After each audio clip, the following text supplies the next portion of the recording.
Well, the sprint for the White House is on. I'm pretty sure you already knew that. And if you live in 7 key states, you might even bump into one of the candidates at your local diner, at the park, maybe an ice cream parlor. One of the things is you're going to get sick of television ads about politics if you're in a swing state. That would be places like Pennsylvania, Michigan, Wisconsin, North Carolina, Georgia, Arizona, or Nevada. That's where the races are all close. Now, if you don't live in one of those 7, your best bet will be to watch the presidential debate.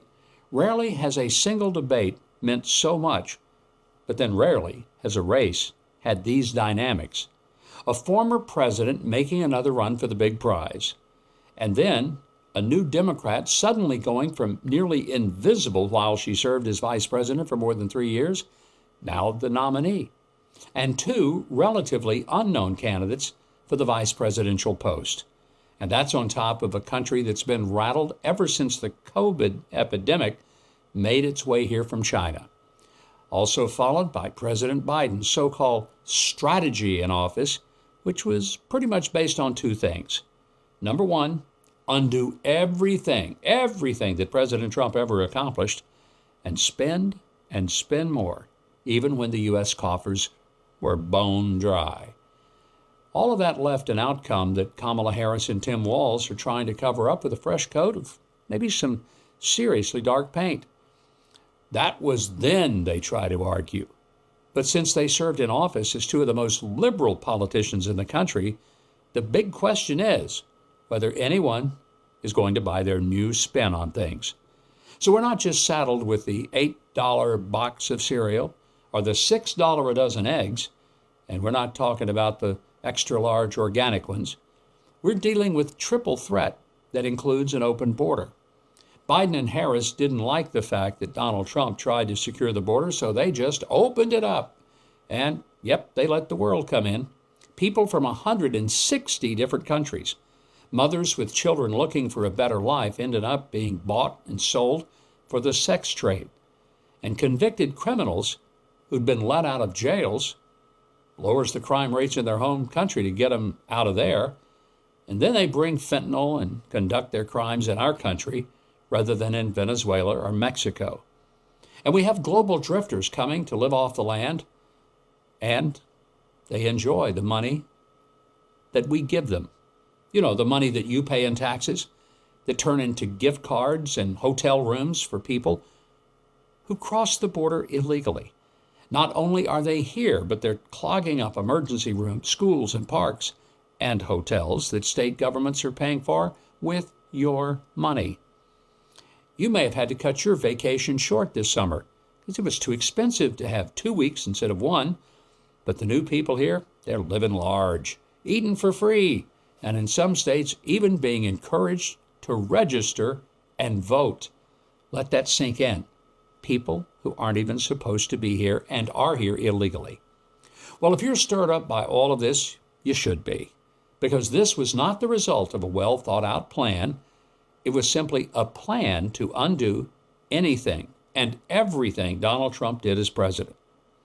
Let me make it clear. It doesn't have to be this way. We do have elections, don't we? Well, in a moment, we're going to be joined by a man who served our country in these battles before, both in Washington and overseas and in the U.S. military. Sitting right there, ready to go, former Ambassador Senator Scott Brown. I think one of the big issues that many of us struggle with is that the information that the American voter is getting is kind of being, well, should we use the word misinformation?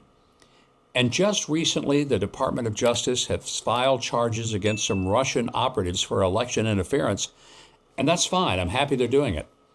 I wonder, are there going to be any charges filed against some of these reporters and so-called journalists for interfering in the election as well? What do you think? You think that'll happen? No, I don't, Governor. But just to step back for a moment, your opening monologue, I was doing this to my pulse, and it was getting higher and higher and higher listening to you because you're spot on. And I don't even want to check my blood pressure. No, listen, I'm glad that obviously they are filing charges finally against somebody who deserves it. And you have the New York governor. Apparently there's a Chinese spy potentially, I think, being charged as well. So I'm glad they're finally doing these things. The election interference by reporters, no, that's just plain negligence. And I think really an abuse of authority and power that they have, which is, the power of the media, especially now with social media. Just report the facts, tell people what's going on, let them make a decision. Whatever happened to like the Walter Cronkites of the world? I remember him, and you just every night you would sit down and watch him. I remember when I was a young kid, and we don't have that anymore, sadly. The economy is uncertain. You never know whether your money's worth as much today as it was yesterday. It's one of the reasons I buy gold from American Hartford Gold. American Hartford Gold has earned a 5-star rating and an A+ from the Better Business Bureau. Be sure to tell them Mike Huckabee sent you. They'll give you up to $15,000 of free silver on your first qualifying order. Call 844-417-1010 or text Mike to 998899.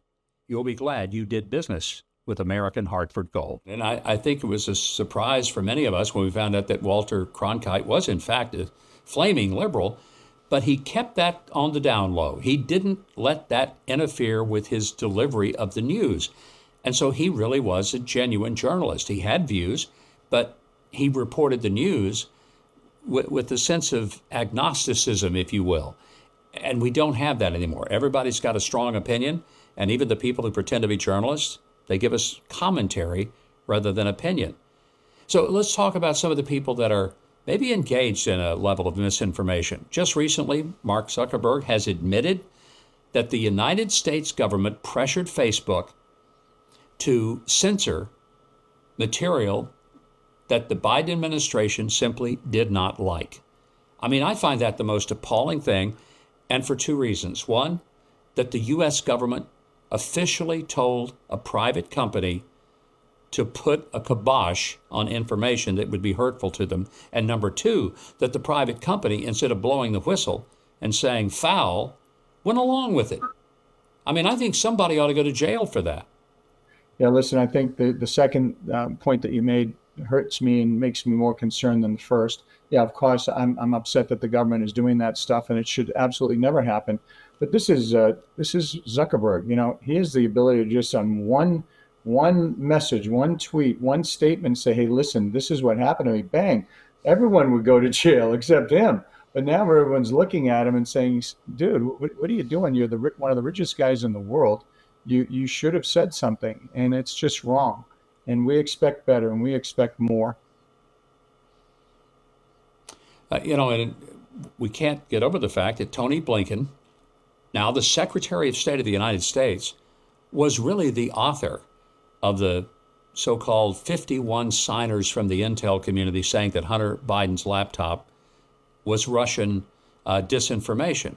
We know that was a lie. It wasn't Russian disinformation. It really was his laptop.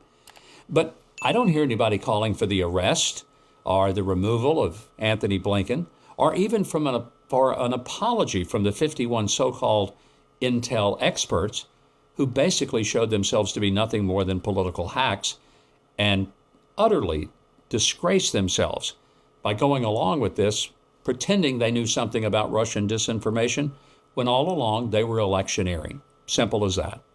Yeah, that was far-fetched right from the get-go, and quite frankly, once again, it's mind-boggling what they're trying to do and what they've done in the past, and hopefully what they will not do in the future. Now, there is a limited amount of presidential immunity. There may not be immunity for someone like Blinken and others who, when the foot is on, the shoe is on the other foot, there may be some potential exposure for them. You should be doing that. Just let us go out and battle, and let us go tell the American people what we stand for and what we're going to do to make this country better. And instead of, we don't need all these other people making things up. We have Russia and North Korea and Iran doing that. We don't need our own government doing that. Senator, you and I both have run for office, and therefore we have dealt with polling, where people tell us you're ahead, you're behind, you're dead even. But polling is only as good as the process that is being done.